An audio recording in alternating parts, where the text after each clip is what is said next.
నమస్తే.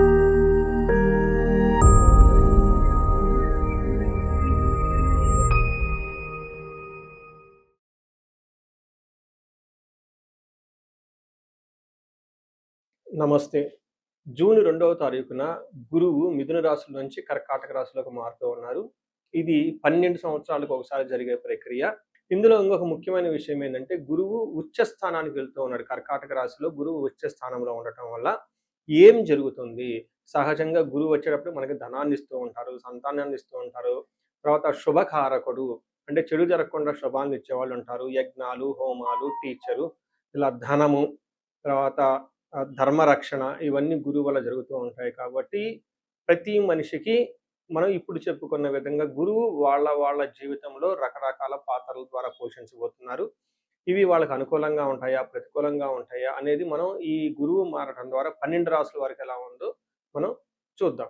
నమస్తే. ఓం గం గణపతయే నమః. స్వర్ణలక్ష్మి నమస్తే అస్తు. పరబ్రహ్మ స్వరూపిణి రాజ్యం దేహి ధనం దేహి సర్వకామాంచ దేహి మే.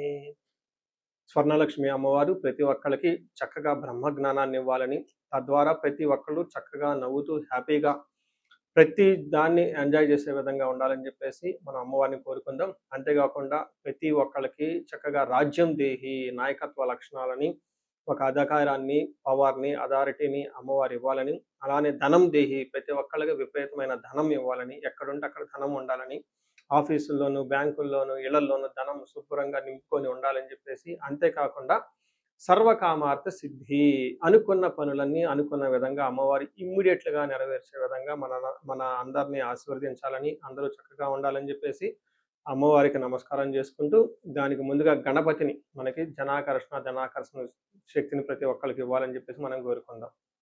ఈరోజు టాపిక్ మనం చూసుకుంటే, గురువు మారుతూ ఉన్నారు. ఎప్పుడు మారుతూ ఉన్నారు? జూన్ 2వ తారీఖున గురువు మారుతూ ఉన్నారు. అయితే ఏంటి? నాకు లాభం ఏంటి? గురువు మారితే ఏంటి? దానివల్ల నేను నాకు అసలు ఏంటి అని మనం ప్రతి ఒక్కళ్ళు ఆలోచించుకుంటూ ఉంటాం.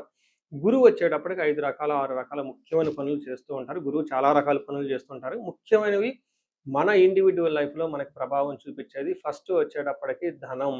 ధన సంపాదనలో ఐశ్వర్యం కావాలంటే గురువు యొక్క అనుగ్రహం మనకుండాలి. రెండోది సంతానం.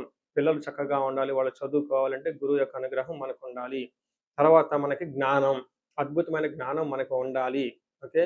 మనం చేసేది మంచినా, చెడునా దాని గురించి లోతైన అవగాహన ఉండాలి. మనం చదువుకున్న జ్ఞానం మనకు ఉపయోగపడాలంటే గురువు యొక్క కృప మనకుండాలి. అంతేకాకుండా ధర్మచింతన, మనం ఫాలో అయ్యేది కరెక్ట్ మార్గంలో ఉన్నామా? లేదంటే సన్మార్గంలో ఉన్నామా? లేదంటే తెలవకుండా వేరే మార్గంలో ఉన్నామా? రాంగ్ గైడెన్స్‌లో ఉన్నామా? రాంగ్ ఇన్‌ఫ్లూయెన్స్‌తో ఉన్నామా? ఇలాంటి యొక్క అన్ని విషయాలు మనకి గురువు ద్వారానే తెలుస్తుంది. ధర్మచింతన అంటారు. అంతేకాకుండా దైవభక్తి, టీచింగ్ ఇలా రకరకాల విషయాల్లో బంగారం, జ్యువెలరీ మనకెలా ఉంటుంది? ఏంటి? ఇలా ముఖ్యమైన యొక్క అంశాలు ప్రతి ఒక్కళ్ళ జీవితంలో గురువు మారటం ద్వారా మనకు ప్రభావితం చేయబోతూ ఉంటుంది. ఇది అయితే ఈ గురువు మార్పులో ఇంకా 2, 3 ముఖ్యమైన ఇంపార్టెంట్ పాయింట్లు తెలుసుకోవాలి. ఫస్ట్ గురువు మిథున రాశిలో నుంచి కర్కాటక రాశిలోకి మారుతూ ఉన్నారు. ప్రతి సంవత్సరం గురువు ఒక్క రాశిలో తిరుగుతూ ఉంటారు, సంచారం చేస్తూ ఉంటారు. మిథున రాశి సక్సెస్‌ఫుల్‌గా 1 ఇయర్ అంతా కంప్లీట్ చేసుకొని ఇప్పుడు వాళ్ళు కర్కాటక రాశిలోకి వెళ్తున్నారు. అయితే కర్కాటక రాశిలోకి 12 సంవత్సరాల తర్వాత వచ్చి ఉన్నారు కాబట్టి, ఈ యొక్క కర్కాటక రాశిలో గురు సంచారం చాలా ముఖ్యమైనది. ఎందుకంటే కర్కాటక రాశిలో గురువు ఉచ్చ స్థానంలో ఉన్నారు. మంచి చక్కగా ఈ సంవత్సరం అంతా పిల్లలు ఎవరు పుట్టినా కానీ వాళ్ళకి గురువు జాతకంలో వచ్చే స్థానంలో ఉండి మంచి యోగ్యతను ఇస్తూ ఉంటారని మనం చెప్పుకోవచ్చు. సో ఈ ఈ యొక్క ఉచ్చ స్థానంలో ఉన్న గురువు సంపూర్ణమైన ఫలితాన్ని, చక్కటి ఫలితాన్ని ప్రతి ఒక్కళ్ళకి ఇస్తూ ఉంటారు. అయితే వాళ్ళ యొక్క ప్రభావం 12 మనుషుల మీద ఉంటుంది. ఈ మనుషులందరూ 12 రకాల రాసులుగా విభజించడం జరిగింది. కొన్ని రాసులకి, చాలా వరకు రాసులకి అనుకూలంగాను, కొన్ని రాసులకు ప్రతికూలంగాను, కొన్ని రాసులకి సామాన్యంగాను ఉండే అవకాశం ఉంటుంది. ఇప్పుడు మనం గురువు ప్రతి ఒక్కళ్ళ రాసులకి మేష నుంచి మీన వరకు ఎలాంటి ఫలితాన్ని ఇస్తూ ఉంటారు? ఆ ఫలితాలను మనం ఎలా ఎంజాయ్ చేయొచ్చు? ఇన్ కేసు ఫలితాలు గనక సరిగ్గా వాళ్ళకి అనుభవంలోకి రాకపోతే ఏం చేయాలి? అలానే కొన్ని రాసులకి ఖచ్చితంగా ప్రతికూలమైన పరిస్థితులున్నాయి. ఎలాంటి ప్రతికూలమైన పరిస్థితులున్నాయి? వాటిని తప్పించుకోవడానికి మనం ఎలాంటి పరిహారాలు చేసుకోవాలి అనేది కూడాను 12 రాసుల వైస్‌గా ఆ రాశికి ఎలాంటి ప్రభావం ఉంటుంది? దానికి మనం ఎలాంటి పరిహారాలు చేస్తే చక్కగా ఉంటామో కూడా మనం ఈ వీడియోలో మనం చక్కగా తెలుసుకుందాం. కర్కాటక రాశి గనుక చూసుకుంటే చాలా వెరీ ఇంట్రెస్టింగ్ ఈ రాశి వాళ్ళకి. చాలా మిక్స్‌డ్‌గా గ్రంథాల్లో వివరించడం జరిగింది. ఒకటి జన్మరాశిలో గురువు సంచారం చేస్తూ ఉంటే మంచిది కాదు అని చాలా రకాలైన గ్రంథాల్లో వివరించడం జరిగింది. అయితే కర్కాటక రాశి వాళ్ళకి విశిష్టత ఏంటంటే, ఈ రాశిలో గురువు ఉచ్చ స్థానంలో ఉండటంతోటి ప్రతికూల పరిస్థితులు అంత ఎక్కువగా ఉండవు. ఏదైనా ప్రతికూల పరిస్థితులు జరిగినా గానీ, దాని యొక్క ఉద్దేశ్యం చాలా బాగుంటుంది. ఫ్యూచర్‌లో చాలా మంచి రిజల్ట్ వస్తుందని మీరు చాలా చాలా గమనించుకోవాలి. ఇది నేను చాలా గ్రంథాలతో చదవటంతో పాటుగా లాస్ట్ 3, 4, 5 ఇయర్స్ జాతకాలు ఇండివిడ్యువల్‌గా చూసిన దాన్ని బట్టి రెండిటిని కంపారిజన్ చేసుకొని థియరీస్ ఏం జరిగాయి, రియల్ లైఫ్‌లో ఎలా ఉంది, ఏం జరిగిందనే ఉద్దేశ్యంతో ఇక్కడ షేర్ చేయటం జరిగింది. ఫస్ట్ మనకి మహర్షులు ఏం చెప్పారు అని దాన్ని చూసుకొని రియల్ టైమ్‌లో ఎలా ఉంది, ఎలా కేస్ స్టడీస్ ఉందో మీకు చెప్తాను. జన్మ జాతకంలో, జన్మ నక్షత్రంలో జన్మ రాశిలో గురువు సంచారం చేస్తూ ఉంటే ఏమవుతుంది? రాజకోప, యశోహాని, గురుద్యోగం, నిరుద్యోగం, విరోధకం, బుద్ధి భ్రంశౌ సౌభాగ్యం. తర్వాత సౌభాగ్య హాని. గురు జన్మరాశి గతే అని చెప్తారు. అంటే జన్మరాశిలో కనుక గురువు ఉంటే ఏమవుతుంది? రాజకోప అంటే మీ పై ఉన్న అధికారులతో గొడవలు వచ్చే అవకాశం ఉంటుంది. గవర్నమెంట్ అఫీషియల్స్‌తో గొడవలు వచ్చే అవకాశం ఉంటుంది. యశోహాని మీ కీర్తి ప్రతిష్టలకు భంగం కలిగే అవకాశం ఉంటుంది.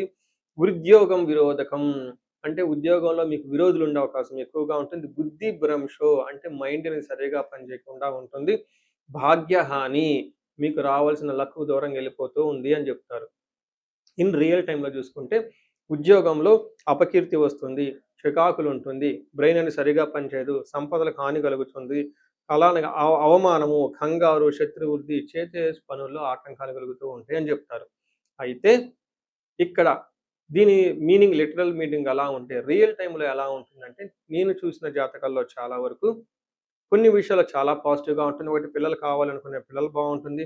మ్యారేజ్ కావాలనుకునే వాళ్ళకి మ్యారేజ్ బాగుంటుంది. తీర్థయాత్రలు ఎక్కువగా చేస్తారు. అయితే ఒక్క విషయాన్ని బాగా గమనించుకోవాలి. ఇక్కడ మనకి ఆహ్, రాజకోప అంటే పై బాస్‌తో లేదంటే అఫీషియల్‌తో గొడవలు వచ్చే అవకాశం ఖచ్చితంగా ఉంటుంది.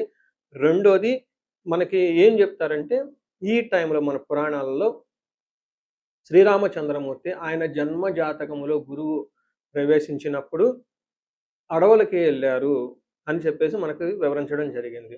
అంటే నేను చూసిన కొంతమంది జాతకాల్లో ఈ టైంలో కొంతమంది నా క్లయింట్స్ గురువు వాళ్ళ జన్మ జాతకంలో ప్రవేశించినప్పుడు చాలామంది ఎంఎస్ చేయడానికి యూఎస్ వెళ్ళిపోయేసి అక్కడ కొంచెం ఇబ్బందులతో అది ఆ ఎంఎస్ కంప్లీట్ చేసుకొని ఆ తర్వాత కొంతకాలానికి కొంచెం కష్టంతో జాబులు చేసుకొని తర్వాత H1B వీసాలు ఇలాంటివన్నీ తెచ్చుకోవడం జరిగిందనమాట.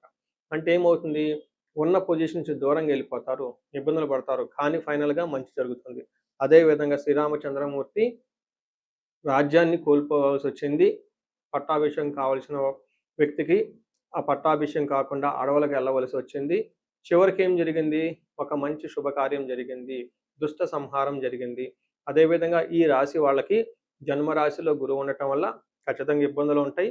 అయితే ఈ ఇబ్బందులు కూడాను ఫైనల్‌గా ఒక మంచి జరుగుతుంది మీ లైఫ్‌లోని గమనించుకోవాలి.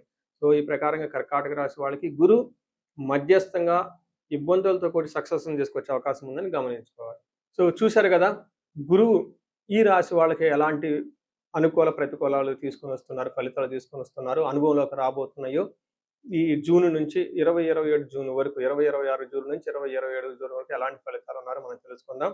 అయితే గురువు యొక్క అనుకూల ప్రభావం మన మీద ఉండటానికి మనం కొన్ని రకాల పరిహారాలను ఖచ్చితంగా చేసుకోవాల్సి ఉంటుంది. ఒకటి గురువుకి సంపూర్ణ శాంతి పూజలు చేసుకోవాలి. సంపూర్ణ శాంతి పూజలంటే ఏంటి? చాలా మందికి అవగాహన ఉండదు. గురు గ్రహానికి మన శాస్త్రాల్లో, గ్రంథాల్లో ఏదైనా గనక ఒక గ్రహం మనకి సరిగా అనుకూలించకపోతే ఆ గుర ఆ యొక్క గ్రహం యొక్క ఆహ్, మనం ప్రతికూల పరిస్థితుల నుంచి అనుకూలంగా మార్చుకునే ప్రక్రియ ఉంటుంది. దీనికి పరిహారాలంటారు. మనకి శాస్త్రాల్లో ఏ విధంగా చెప్పారంటే గురువుకి జప సంఖ్య 16,000 సార్లు చేయాల్సుంటుంది. అధిదేవత, ప్రత్యధి దేవత ఇంకొక 3,000, 2,000 సార్లు చేయాల్సుంటుంది.